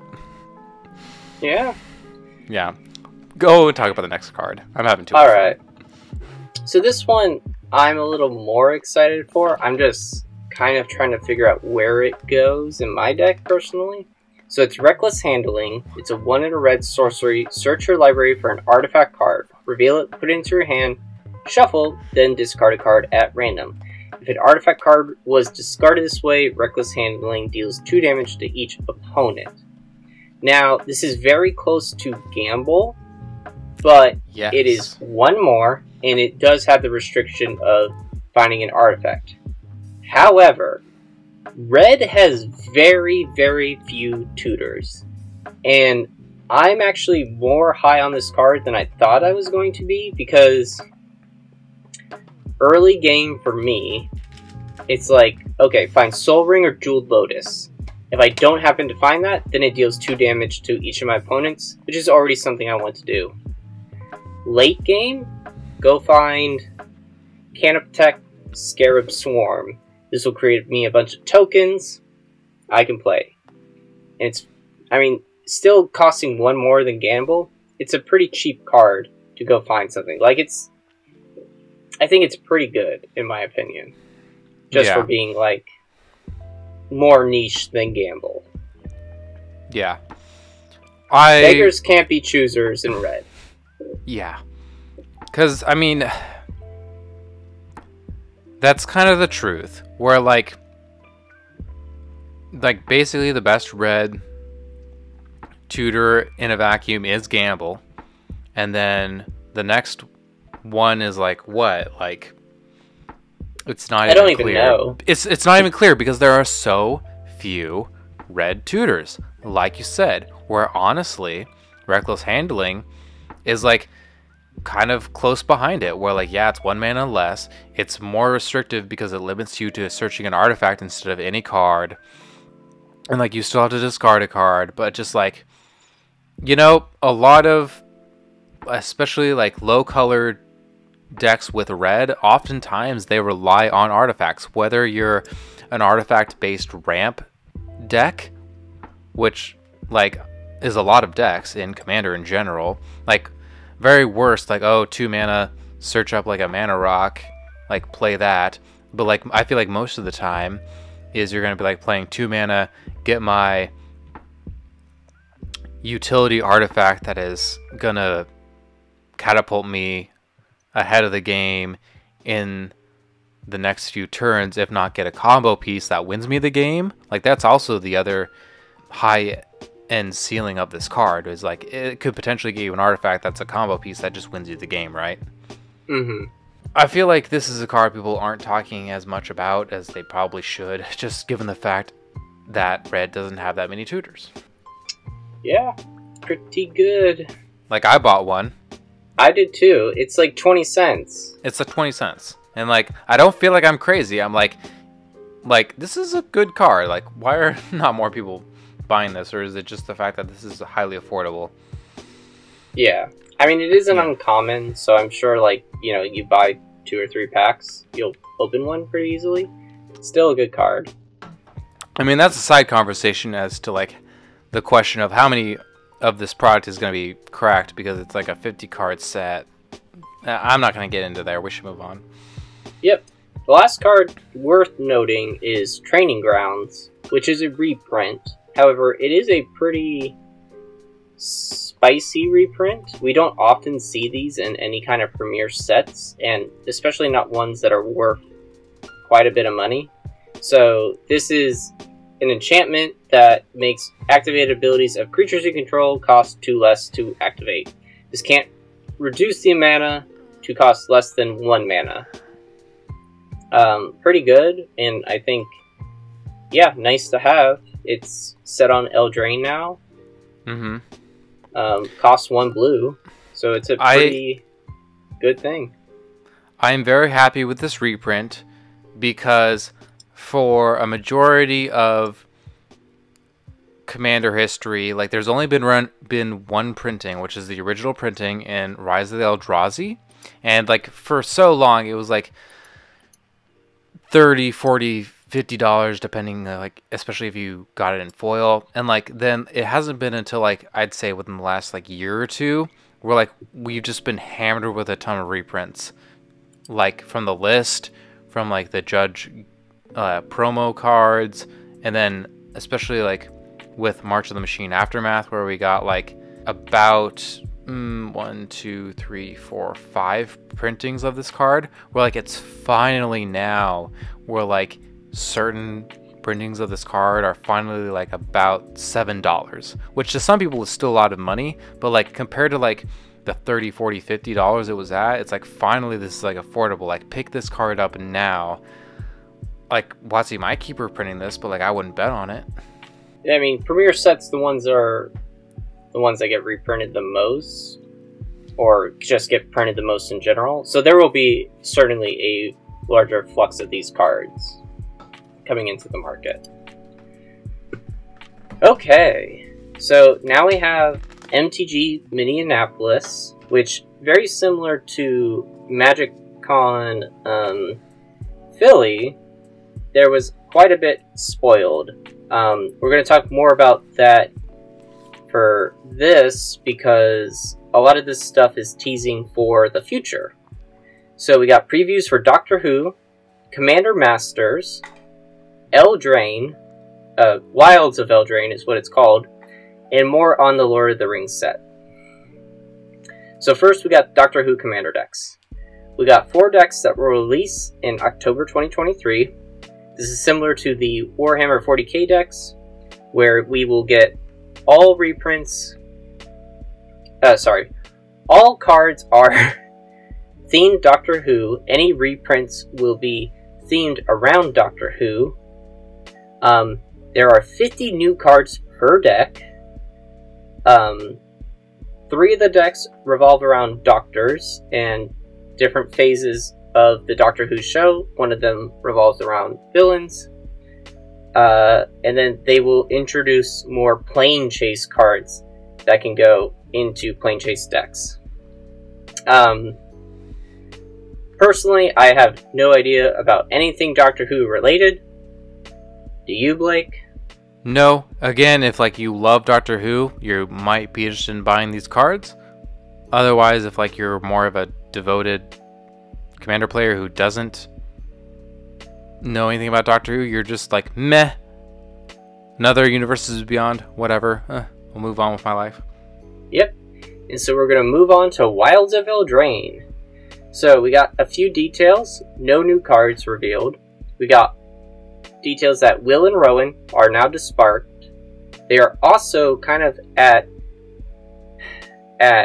each other's throats, or they're kind of going to battle because now the responsibility of ruling Eldraine falls on them, and they have differences of opinions on how they should rule.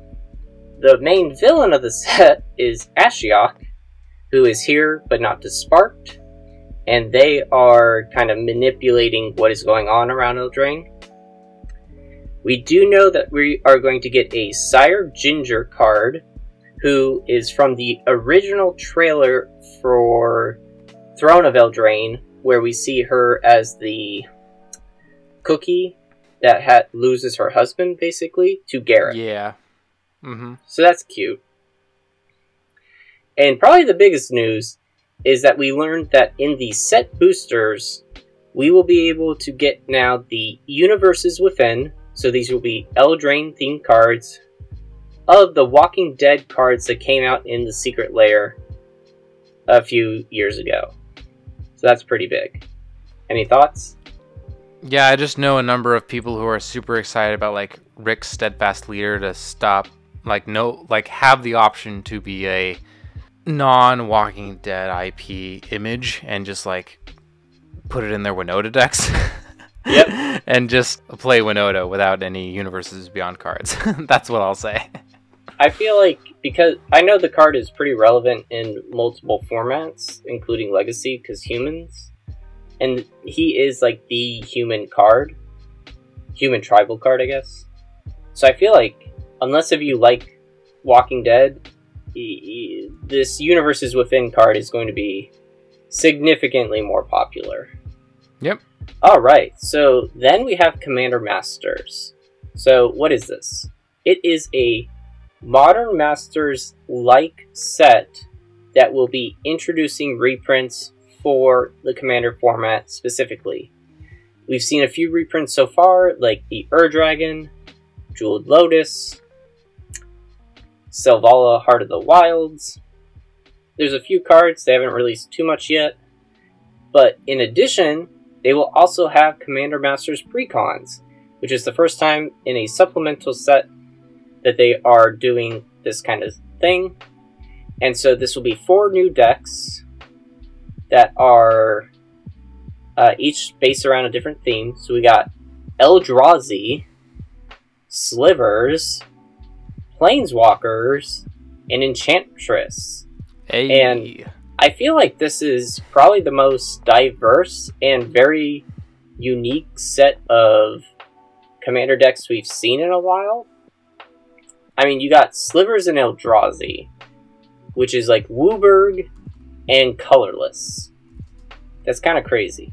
Sliver decks are pretty controversial in the Commander community, especially like in the more Timmy casual spheres where like they're viewed as OP and broken, right? That's what I'll say about that. I think they're fine in the grand scope of things. In terms of Eldrazi, it's super cool to see it's cool to see a new colorless commander, because aside from Urza's Battlethopter, it's been a really long time since we've had a new colorless commander. And it's also cool to see an Eldrazi because it's an Eldrazi. It's like pretty specific to the Zendikar plane, and so we rarely get to see them. And you know, like during that constructed block, like a lot of players like fell out of the game, but also it's super iconic, right? Like you can't look, as a Magic player, you can't look at an Eldrazi without thinking of that plane. You can't really help but think about that constructed format and that time of Magic all those years ago. And so it's super nostalgic. Like this new Eldrazi feels super nostalgic. Yeah. And it's a good way, because I know players have kind of asked for this for a while, and to give colorless decks some good support. So this is pretty cool. And it introduced a new legendary Eldrazi. We've seen a ton of Eldrazi before, but we've only had like 3 big guys, like Emrakul, Kozilek, and Ulamog. Now we have Zuludok, Void Gorger. So it'll be interesting to learn about their backstory as well.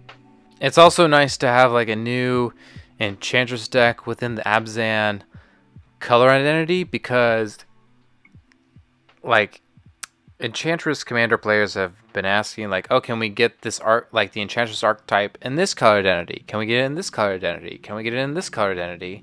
And to some extent, like, we're slowly getting there. Like, now we have it in Abzan.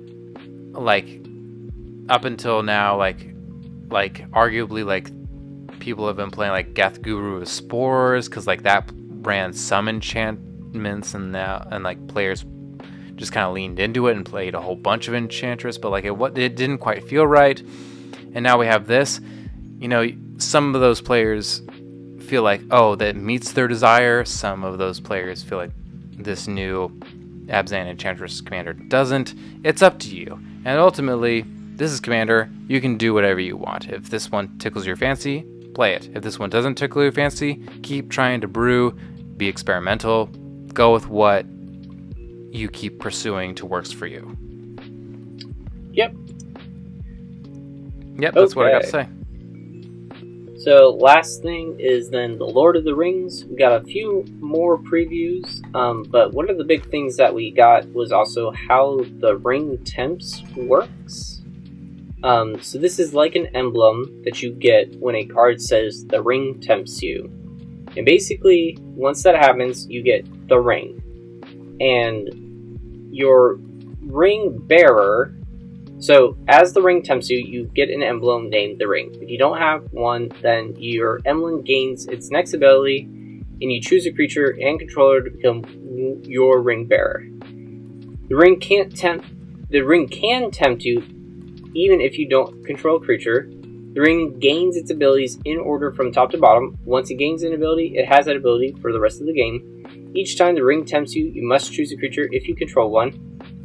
Each player can only have one emblem named the ring, and only one ring bearer at a time. So, the first one is your ring bearer is legendary and can't be blocked by creatures with greater power. Whenever your ring bearer attacks, draw a card, then discard a card. Whenever your ring bearer becomes blocked by a creature, that creature's controller sacrifices it at the end of combat. And last ability, whenever your ring bearer deals combat damage to a player, each opponent loses 3 life. It's an interesting mechanic. Yeah, it's all upside, to be honest. It's all upside. I feel like, as someone who like overlooked this when it was announced and is now learning about this for the first time, my first impressions is this is so much to keep track of. It is. It is oh my God. Very similar to how I feel like dungeons were introduced. But kinda, yeah. Yeah, it'll I don't think you're gonna see a ton of it, because it's not like we can get more the ring tempts you cards in the future, unless they do a second Lord of the Rings set. So this is going to be something very niche that we see for a bit. But we'll just have to see how it plays out in Commander. Yeah, I mean, yeah. Mm-hmm. If someone plays this against me, I'm gonna be like, oh my God. Like, this is so much to keep track of. Yeah. The only other card that kind of worth mentioning right now is Delighted Halfling, which is 1 green mana. Creature, Halfling Citizen, tap, add colorless, or tap, add 1 mana of any color. Spend this mana, only cast a legendary spell, and that spell can't be countered. Seems super good for just any green deck, because that means your commander can't be countered. It's going to be like the most expensive rare in the set. I agree with that. I remember people being like, wow, this is just kind of the new greatest mana dork in Commander, and it pretty much has to be in the Universes Beyond. And like, most people were okay with it. Some people were like, not so happy about it. Yeah, I've seen mixed things, but we'll just have to see. And so we'll start seeing more cards for Lord of the Rings on May 30th. The Commander previews and deck lists come out June 8th. And then, like, in-store release is June 16th through the 22nd. So, yep, get ready. Are there any other important things happening in the future that I need to know about? Yes, but I can't tell you all of them at the moment because I'm tired and there's just way too much. Like, I don't know all the dates for Eldraine. I don't know all the dates for Commander Masters. There's probably a lot that's about to happen. Okay, last but not least, Quarter 2 announcement. This happened May 8th. This is the Rules Committee's announcement. They pushed it back a little bit due to the fact that Aftermath was coming out shortly after March of the Machines. But that wasn't a huge deal because, drumroll please, nothing happened. Yep. Another uneventful Rules Committee announcement. I'm not surprised. There's the people that are always asking for change. I'm more of the other side of the camp, which is like the fewer the changes needed, the better. The more stable the format is, the less unstable and like loosey-goosey everything feels like. So I'm actually fine with the fact that it says no changes. Yeah, I mean, it's fun when we get to talk about it, but like I also don't want that to be the norm with every announcement. So, I'm not gonna read the whole. Sorry. Yeah, it's also been like the 3 last announcements that have been like, we're keeping an eye on Dockside, we're keeping an eye on Thoracle, and like it's like they've given explanations as to why they're not banning them in those last 3 announcements, and like at this point I'm like, you don't need to talk about it anymore. Like, yeah, the format is healthy enough to function properly. Let's move forward, everybody. Like, unless there's a new card in the future that then further enhances said cards, like, let's just keep moving forward. Like, the format's fine. The only other notable thing is that, so normally they only have 4 announcements per year with each major premiere set release. They are going to do basically a 5th one this year with the Lord of the Rings announcement.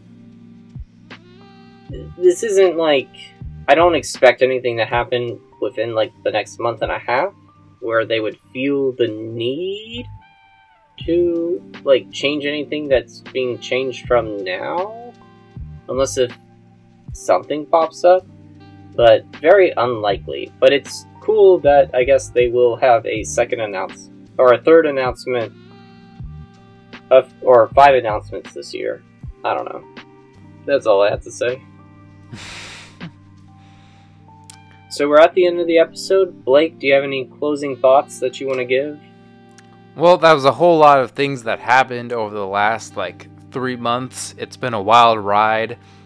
We've kind of waited to talk about all of them just because we don't really want to be caught up in the Magic the Gathering hype. We kind of want to take a broader look on things, and we still ended up talking about a 3-month time span of what's happened, and we still took 2 hours. Whatever.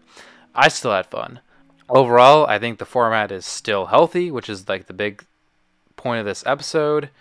It may not be everything that I want, but I'm just one person, and I don't really see, not everything has to be, the way that I want exactly, and it probably shouldn't.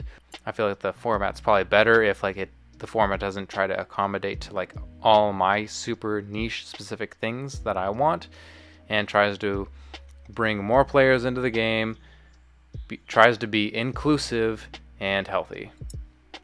Yeah, I think that's a good way of putting it.